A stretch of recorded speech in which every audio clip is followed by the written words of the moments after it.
Welcome again. Good morning. How was the night? Hope you slept Thank well. you. Yes. I hope it wasn't too difficult coming around. A bit. A bit. But the good thing is that you're here, and we're happy to have you here once again. Thank you. Well done. She's also the anchor for Echoes of Hope reality talk show. She does that to, it's her own bit of adding value to lives positively. And of course, I have with me here another guest. Olani Alaka is a survivor of addiction. Good morning, sir. How are you? Good morning, sir. I'm good to have you. Yeah, thank you so much, sir. Like Peculiar, hope it wasn't difficult finding your way here. Well, not really. Okay. It was smooth. It was smooth. And I'm sure we're going to have a smooth ride these moments we shall spend with them. Yeah. The second half of the show, the lines will open. You can call in then and make your comments as civil as possible. Now, you can also engage us at Rave TV channel across our social media handles across board. And of course, we shall have wonderful engagements with you. Okay, I'm going to start with Peculiar. Of course, last week we had you share some thoughts about what you do. Yeah. Do you want to add to that? Of course, you had a lot to say that day, but you ran out of time. Just tell us again what you do and what you represent, briefly. Okay. Just like you said, I'm an activist. Yeah.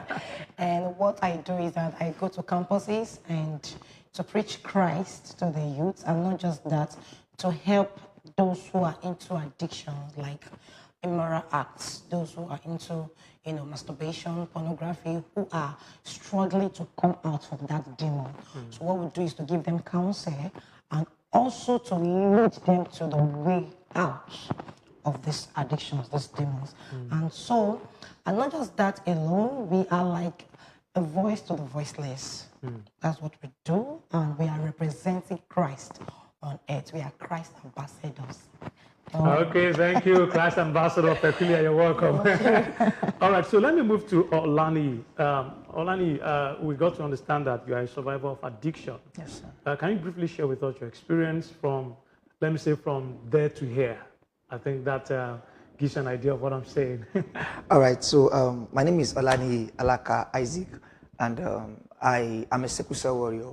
Oh. So I grew up getting to know I was a sickle cell warrior, and due to the fact that I'm always alone, I grew up to self-stigmatization from friends and loved ones, and that was what actually pushed me into some addictions that almost, took away my purpose. And along the line, I discovered that these addictions are targeted just to reduce my voice as a person. And it was until I got to know that, yes, living is seeding, and the life we live is a seed we sow.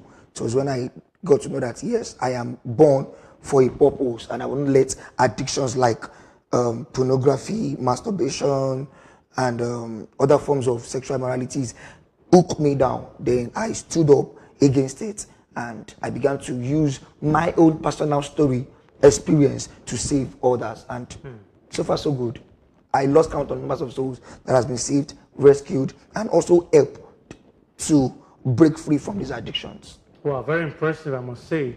We're discussing the broken picture, the journey of the victimized, a true life experience. Let me go back to Peculiar. I mean, listening to Olani is very humbling.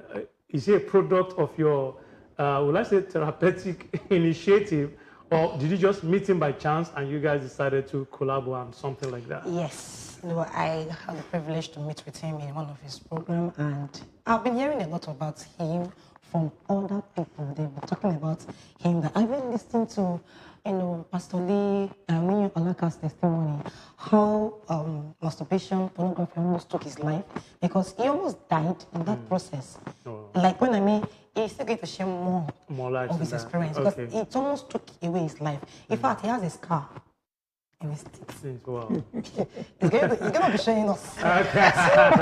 So when I heard about it, I was touched, because that is my calling, to help people out of it. Because I know that I was once a victim of a near rape incident, and when you fall into a victim of such thing, that trauma lives with you. So I thought that there was no God, because it was a very rough journey.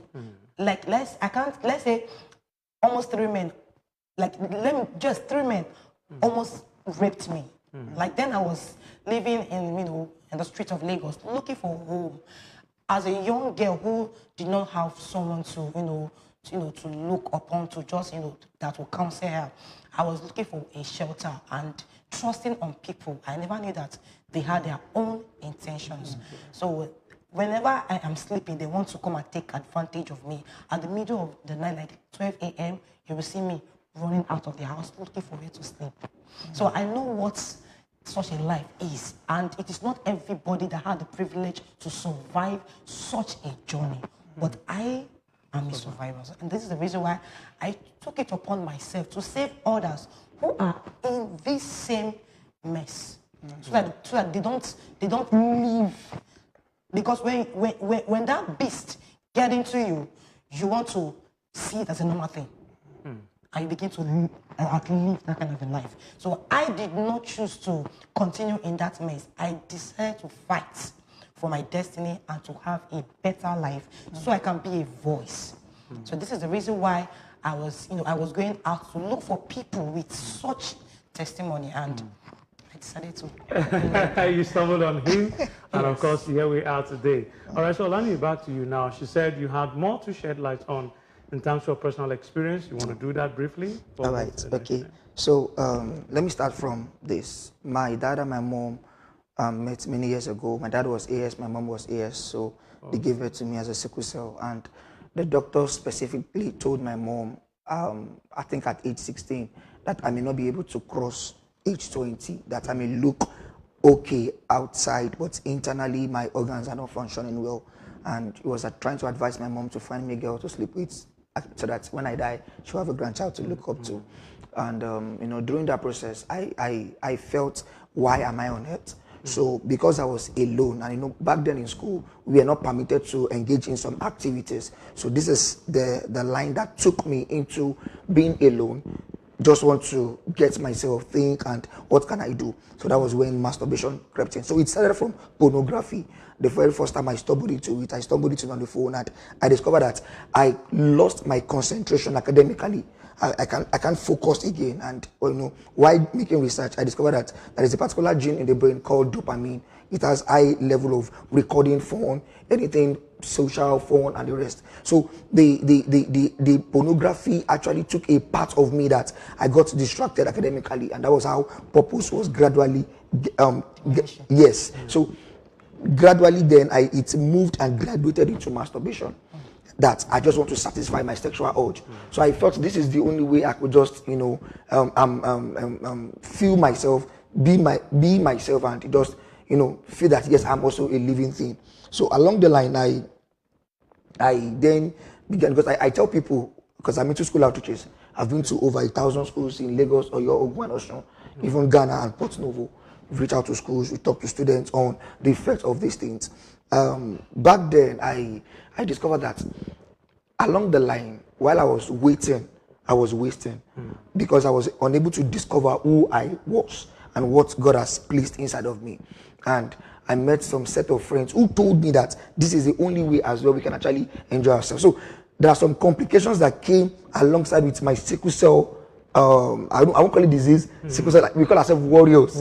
Yes, some complications at a particular age. And I tell younger ones that if you are going to be a great person, there will be great battles, regardless of your religion, regardless of your belief. No man gets to the top by luck, not by chance, but by destiny.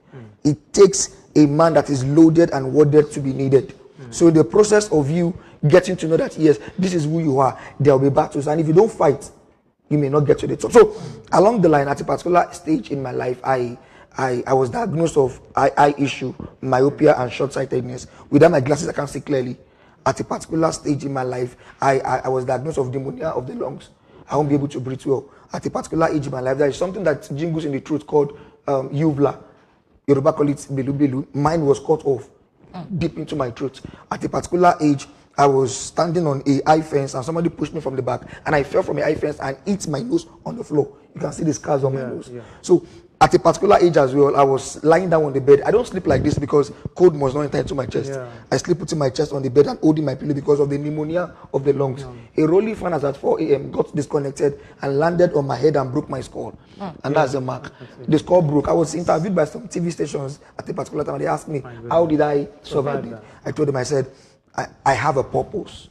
And without me fulfilling that purpose, I can't live. And I just began to see that a lot of people now begin to come because of what they've heard. Like, this man is a colossus. What did he do? But along the line, the devil knows that I was going to be a very great person.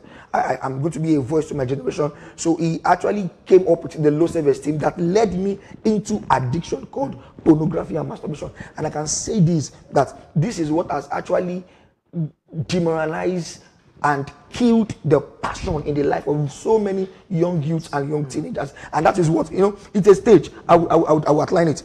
It comes from pornography. That is you alone. Yeah. Then it grew into masturbation. Now at that point, you are no longer comfortable. You want to explore more. Yeah. So maybe because you are timid, you have low self-esteem, you are not strengthened, like I want to do more things, then it will now move down to rape. Because there are some things that will be coming into your system that will be much more than what your power could. So you are actually hungry. So when we see the issues of incest, issues of rape, it is from that aspect of pornography that grew into masturbation and graduated into rape. So there's a way we actually connected together to go back to the source, to understand why it came and how we can cut it off. Okay, thank you. Very, very impressive analysis and, of course, experience you shared there. But I want to look at beyond low self-esteem, all right, because we have a lot of viewers that are watching, and some of them probably are struggling with these addictions and are learning from your own practical life experience. Beyond low self-esteem, what are the other things that you think can fuel? I don't want to mention a few are dancing around my head, but let's hear from the horse's mouth. Beyond low self-esteem, what other things can fuel addictions? All right. Beyond low self-esteem, there are several things that could actually fuel addiction. And I would say from my own personal experience, we could look at it from the angle of loneliness. Okay. Loneliness. The reason why some actually want to stay drinking, smoking to stupor is because they want to get some things, some burdens off their heart. Some heart breaks. Some heart breaks. Yeah. And I said the other time, I said, when the purpose of a thing is not known, abuse is inevitable. And I can say this categorically that, well, let me go deep. The effect of these things is much more than what the physical pleasure can give. At a point where I was addicted, I was sharing this, I got married actually, and I was sharing with my wife, I said, do you know I masturbated to a point I was diagnosed of sepsis? Wow. Infection of the blood. I was taking intravenous injection. Don't forget, I'm a sickle cell warrior in my vein. I take 3 of the injection 3 times per day. Like, I'll be feeling dizzy. So were you giving to yourself or there was no, they were administering to me. Okay, I just want to be clear. So it's all this started from loneliness. So I have left low self-esteem, loneliness. Now, there is a space that we think alcohol, okay, let me just masturbate and just, I don't want to sleep around, I don't want to have infections. Yes, but people don't know that the same masturbation also can also cause infection. And I have several stories of a particular young lady, I won't mention the name of the school, in the university, she was masturbating with cucumber. Now that is the higher level. She was no longer comfortable with using an object or her hands. In the process, now what led her to that? Because she failed. And while she was doing that, it entered into her private part and she was operated. Before they could, jack her and what's it called? She died. She died. So it has, yes, sir, it has killed and limited so many voices. It has made many voices to become a noise, many heroes to become zero, many pillars to become caterpillar, and many high-flying men to be walking and eating crumbs. So there is no way a man who is addicted to these things, coming from loneliness, low self-esteem, coming from peer pressure, coming from failures or disappointment, or that will not be cleaved to guilt. He or she will begin to feel like, am I worthy? People don't love me. And these things is actually sponsored mostly in the night. When a man is alone. No man, I've never seen any man that can do it in the light. So it is an affair that is connected to a demonic inspiration. Wow, impressive. In case you're just joining us, this is the Broken Picture. We're looking at the journey of the victimized, a true life experience, and I have with me Pekule Agunloye. an author, social activist, and of course, Olani Alaka. I want to add the motivational speaker to that. Survivor of addiction. Let me come to you, Peculiar. All right, beautiful things he has said. What ways do you think the government can speed up efforts to nip this in the bud? Because it's very worrisome when you see young people getting addicted, and the number seems to be increasing. We go on social media, we see people, this time around, they don't even hide it, they flaunt it. They do these things, they show themselves doing selfie. They don't hide it anymore. You're going to ask yourself, how did we get it wrong? How did we get here? So what ways do you think the government can support great ideas like this to nip this in the bud? I think what the government needs to do is to sponsor activists Okay. that can, help youth out of this. Because most youth out there, the reason why, apart from loneliness, joblessness. Yes, because when you are not busy with something, you will engage yourself. And I do mind to say, It's the devil's workshop. I agree with you. So when you have nothing to do, when you're not engaged with something meaningful to your life, you will resort yourself to be what you don't want to be. You understand? True. So, and much people now give their time to the internet. Yes. Some people who are wise are using the internet to add value to their life and to the society. They are also making money. Why some who have, this low knowledge of what they can do with their time, who are not knowledgeable, they just think that the internet is a place where they can just catch fun, to satisfy their self, their pleasure. Yeah. So I think what the government needs to do is to begin to, create an avenue where people can get a job. Is to create job opportunities for young youths who are jobless and they just think that they can waste their time on such things. If you go, let's say almost 95% of youth now give their all to the internet. Yeah. You understand? Now, the question you ask that, what are they doing on the internet? Yeah. Good question. How is the internet impacting them? Because the internet is either impacting or destroying some people. So what value is the internet, adding to their lives? Or how are they taking the advantage of the things that the internet is providing? Now, there's a saying that goes, there's this thing that I notice about the internet. What you search on the internet, they will continue to provide it. Yeah. Because they think that is what you desire. That's your interest, yes. So now, the eyes is very catchy. What you see is what you digest. You process it, yes. True. You understand? And what you hear is like a womb. Because even the ear is having a shape of a womb. Yeah. So what you hear becomes, a part of you. So what they see on the internet is added to them. What they are hearing is added to them. So if they give their time on the internet watching pornography, it will damage their lives. So one thing that the government needs to do is to just create, job opportunities. And I hear of a student at Ere Poly who also got engaged in this thing. Also, do you know that she died? Wow, that's a sad one. Yes, she died. And before she died, so I mean, after her death, her friends, they were talking about her that before she died, she was talking about her auntie not giving her attention and the fear she normally used to, create. That's the loneliness Lani was talking about. Okay. So when she comes to school, she discusses it with her friend. She sometimes even gets scared of going home because of the, the trouble of the auntie. Yeah. So I think this is not only on the shoulder of the government. The government alone. Okay. It's not for I think even most parents at times, I think they need to train their child well and show them love. Some children now, when they don't feel that love space in their family, they want to get it elsewhere. And sometimes they get it from the wrong places. Yes. And sometimes just to satisfy their cravings, that love, that they just look for something to help them survive. Which is this. So it is not on the government alone. Okay. The parents also need to work. Yeah, they need to wake up to their responsibilities and do much more for the children. Scripture says that if you train up the child train up a child in the way he should go. When he's old, he won't depart. So life is like a landmark. It's like a landmark. What you impart into your children is what they will grow up with. the kind of space you give to them is what they will embrace. If you create an atmosphere that will not be conducive for them to learn and to love, they will go elsewhere to look for a better atmosphere. And this is why some of them fall into wrong hands, and not just that, they fall into wrong activities. When they begin to mingle with their friends who are into this kind of bad things, there is no way they will not get involved in such acts. So I think it is time for the government to begin to, rise up and help the youth, because the youth is we are the leaders of tomorrow. Yeah. So if nothing, many youth are wasting away because of this nonsense. So if the government refuses to rise up and help the youth to survive and outgrow some nonsense in them, I'm scared to say that Nigeria won't. Okay, Olani, let's have you.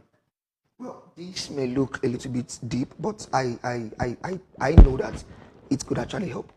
Sir, with all sincerity, what they are pushing on internet, I mean, the music industry, to be sincere, sir, it's a target. It's really disturbing. I'm saying this because I'm into school outreaches, and I'm saying this. I've been to hundreds of schools. I've met teenagers. I've done several researches, and I discovered that 80% of these songs that are coming out are teaching them negative things. Yes. Teaching them, instructing them to, songs are spirits. Of course. Regardless of whoever is singing them. So how can you now imagine a 7-year-old boy that is into this also caught that same infection and is going through that same process? And in the long run, it was discovered that because he has done this at a particular age, when he was at age 20-something, because the effect of masturbation to a guy is severe. Low sperm count, make his stuff less turgid, I don't want to be raw, and many more other things like that. So this thing, I feel that some of the content that is being pushed on the internet are not edifying. Look at content like this, it ought to be flying. But let's go see the so-called naked ones, that the one they are pushing to several sectors. They want to advertise a particular product, they're using a naked woman. And a man is moved by what he sees, while a woman is moved by what she hears. Yes, of course. So when what he sees, while a woman is moved by what she hears. Wow, you can say that again. Yes, a man is moved by what he sees, and a man. So now, how do we now combat rape when a man is seeing a naked woman walking around and say, I'm available, I am available. So while he say, I don't want to rape, let me go back home, he has pictured that, like you said, like the eyes is a picture that will go back to digest, he process it, then there's a way you can, I've done that before, and I thank God I was delivered. I can look at the lady and I will naked her. It's also in the scripture. So no man look at the woman lustfully, and so I could look at her and I will go back to my room and I will picture her and I'll be having an affair spiritually. Now, do you now think that is normal? Now, while I'm doing that, a song is coming at my backyard from a nearby hotel saying, "Do it, but all those things," and I'm hearing it is energizing me. By so doing, is reducing my strength, my capacity, my audacity, my tenacity, my ability, my agility to function in spirituality. Now, tell me, how can productivity come from that carnality? Wow, all this tea. I think we need some tea here this morning. All right, you've been listening to Olani Alaka, wonderful, great motivational speaker, Monsiano, survivor of addiction. Of course, I also have here with me Peculiar.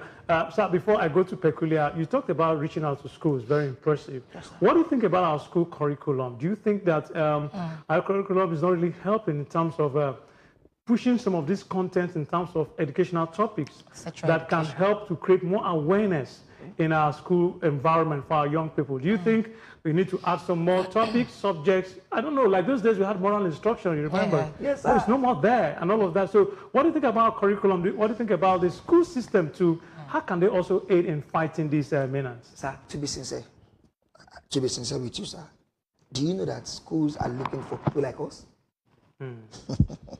We wouldn't get to know until we move closer to them and they begin to pour their hearts. And I work with the National Association of Proprietors and Proprietors of Private Schools, that is NAPS. And in just Ikorodu alone, over 30,000 schools they are controlling. I mean Lagos rather. So it's broad. And when we move into these schools, I did research one time like that. I went to a very large school, I don't mention the name, and I said, okay, fine, just confide in me. Tell your people, if you don't lie, I explain what masturbation is and pornography. If you are going through masturbation or you are actually addicted to masturbation and pornography, write it there. Don't write your name. Sir, out of 1,200, 1,100 My goodness. wrote some masturbation and pornography. Why some? Masturbation alone. My goodness. My goodness. That's a very large number. It- Very it- disturbing. Now, the schools, some of them that are boardings now reach out to us like, this is what they are going through. Sometimes they see cement on the floor at some part of this thing, and they're like, what is this? So schools now are embracing sex education because it is in sex education we begin to talk about, we say it raw.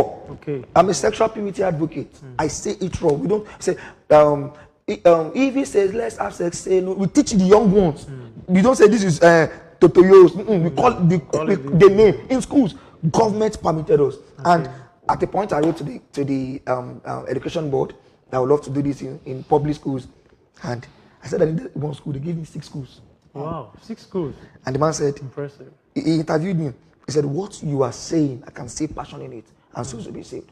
And I can say a testimony of a boy I met 6 years ago that is now in the university now. He said he met me while he was in JS1. He was addicted, and my word healed him because I told him the effects. So I laid more emphasis on the effects and gave 2 ways of how they can come out of it. He said he listened to it and he saw that is a trait of his health. Because I told him, when you see any boy or any girl that want to be alone all through, that doesn't want to come out, just want to keep to himself, keep to yourself.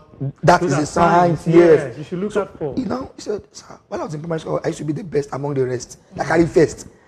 He said, now that I'm in GSS1, GS2, I'm deteriorating. So he said, when he left it in GSS2, he went back to like 3rd position. His jam was 314.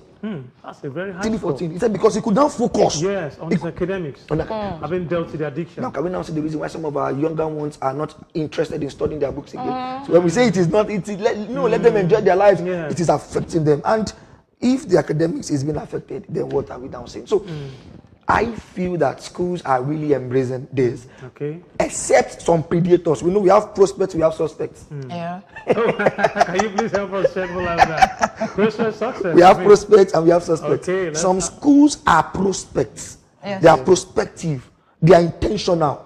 Their mission is to see that these younger ones are loaded and loaded with both morals, mental, with every information they could actually feed them with. Why some schools are suspects? Because they are the predators. They are the mentors that make them end up in the hand of tormentors. Yeah. They are the one that teaches them that yes, you can do anything. You know, I don't want to go into other forms of maybe lesbianism, gayism, and the rest. So I will not deviate. Yeah. So they are the one that teaches them that yes, you can do anything with your body. So by so doing, these students are actually those schools are called suspects. So we as a body, and she is doing the advanced one. Why I'm going back to the grassroots. Okay. I went to the secondary school. She is into the university. Yeah, she goes to campuses. So, and I wish you can see some of my videos. When I start talking, you start crying. Of course. I could show you maybe after you see students weeping. And people ask me, what do you tell them? I said, there is a word that will pierce into their heart. Yeah. And when they listen to it, it breaks them down and they begin to like relate, like, oh, so this is the reason why I'm not, because every student wants to be the best among the rest. Exactly. Every student wants to be clapped for. how? Every student wants to be honored. No, But look at how this masturbation has led to many destiny reduction. Wow, you said one. Okay, before we call it a wrap, let me come back to you, Peculiar. All right, just like your concluding thoughts, what do you have to say? I know you talked about our campus, A Blaze Stuff for Christ, last week. All right, just conclude. Let's have your final words. Okay, I think yesterday we had GPTS Campus Ablaze, and it was wonderful. Okay. Glorious. Wow. You know, we had a counseling time with the students, and to my surprise, what the students were sharing were so deep. It was so deep. Same on this masturbation. So, and I think there was one that was saying she does not know how to break free from it. You know, I went to a school one time like that at Ikorodu. You know, it was a secondary school. So when we got there, we went to meet with the principal just to let them know that we want to be coming to their school, you know. As at then, you see, I don't know the meaning of this LGBT. Okay, I'm telling you, LGBT. I don't know the meaning of it back then. Okay. So when we got there, the principal was asking me, will you please help teach them this LGBTQ stuff? Yeah. I said, what's the meaning of that? He said, and you're coming to our school to come and teach. You got to be current too. I had to go back home because Okay. I was so embarrassed. Wow. I had to go back home to search for the meaning. And try to tidy up your loose ends. The following day, we went back to another school to go and seek the permission. And when I was talking about it, I was so surprised. The students by themselves were telling me, they were shouting it, that transgender, how to be a gay. I said, what are you learning? So a lot is already happening. These students, they know more than even their parents. I mean, the secondary school, school students. And come to think about the university, because it is what you are trained with. What you give yourself to is what you become. You get, there's this saying that goes like this, that if you give yourself to watching football, you want to be a footballer. Yeah. That's just the reality of life. Yeah. So what you give yourself to is what you become. I think what we should do, apart from I've already said apart from the government, the parents should not allow their children always to be alone. To be alone. And they should always try their time to get involved in the personal life of their children. Of their children. Their secrecy, what they do in the secrets. Okay, thank you. All right, Mr. Olani Alaka Isaac, please, your final words on what you've come to share with us today. Okay, so I would say living is seeding. The life we live is a seed we sow. Regardless of how big you are, regardless of how far you want to go in life, you need to understand that the seed you sow today is what will grow and become a tree tomorrow. And for Puritans, I tell people this is actually my nugget. You cannot be a man of authority when you are sold to sexual immorality. It attracts calamity, punctures a man's spirituality, reduces his chances of productivity, and deny him of eternity. If you actually want to get there early, make sure you are not caught or caught in the web of this so-called addiction. And if you are, speak up. Because if you don't cry out loud, you will die on it. That's the much reason why we need to come together as one. If spiderweb could unite, they will tie up an elephant. But we come together as one, and we will raise the alarm and speak. Yes, some will condemn it. Why some who are actually going through it will come and, they will seek for solution through it. So I love what is happening here. In fact, I'm motivated. I'm so happy, and I trust God that some of my followers will also see this and be blessed too. Exactly, yeah. That's the much we can take. Of course, we've been looking at the broken picture, the journey of the victimized, a true life experience, and I've been joined with Olani Alaka Isaac. Thank you so much for coming, sir. Survivor of addiction. Great words you shared, very great, deep insights. And well done, great job you're doing. And of course, Peculiar Agunde, author, social activist. Also, she's also involved in Campus A Place for Christ, which aims to inspire young people on campuses, involved also in reaching out to young people to ensure that their lives are safe. Thank you, Peculiar, for being here with us. You're welcome. All right, so we'll be going on the newspaper break. But of course, there is this video where the Anambra State Governor was seen endorsing President Bola Ahmed Tinubu. Let's watch that. We'll be back with newspaper review. Please stay